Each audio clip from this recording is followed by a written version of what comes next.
सो Canada में visa approve हो गया, सब लोग मतलब खुश हो गए, टिकट बुक कर लिए बट कनाडा गए बाद मालूम होता कि कॉलेज ने आपको कभी एक्सेप्ट ही नहीं किया था। ये कोई आइसोलेटेड इंसिडेंट नहीं है, ये एक ऑर्गेनाइज़्ड स्कैम था जिसमें सबसे ज़्यादा जो नुकसान है वो स्टूडेंट्स का हुआ है।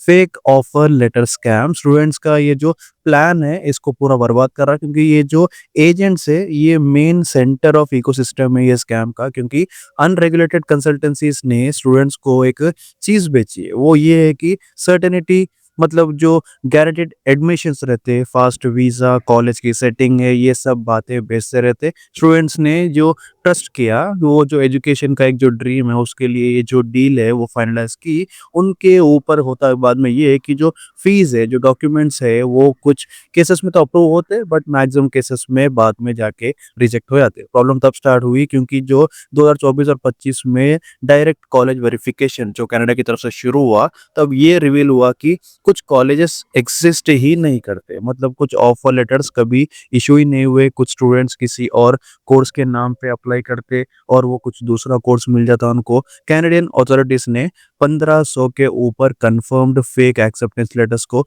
डिटेक्ट किया और ये सिर्फ कंफर्म्ड केसेस है। एक्चुअल स्केल जो है ये बहुत ज़्यादा है। मतलब ये तो ढूँढ है, ये इससे ज़्यादा भी चलता जा रहा। अब यहाँ पे एक जो ब्रूटल रियलिटी है वो समझना ज़रूरी है कि जो इमिग्रेशन सिस्टम का जो इंटेंट है वो जज नहीं कर रहा, वो सिर्फ ना डॉक्यूमेंटेशन और जो ऑथेंटिसिटी है उसको देख रहा। मतलब कनाडा की गलती नहीं है, ये मेन कॉलेज की गलती है। अगर डॉक्यूमेंट फेक है मतलब चाहे स्टूडेंट की तरफ से मतलब अगर स्टूडेंट इनोसेंट भी है तो भी रिजेक्शन, बैन या फिर रिमूवल हो सकता है क्योंकि जो कॉलेज है वो खराब है और जो मेन करता धरता है वो है एजेंट्स। पूरे एजेंट्स जो है जो कंसल्टेंसी वाले हैं ये सब कुछ बर्बाद करके रखे हुए हैं।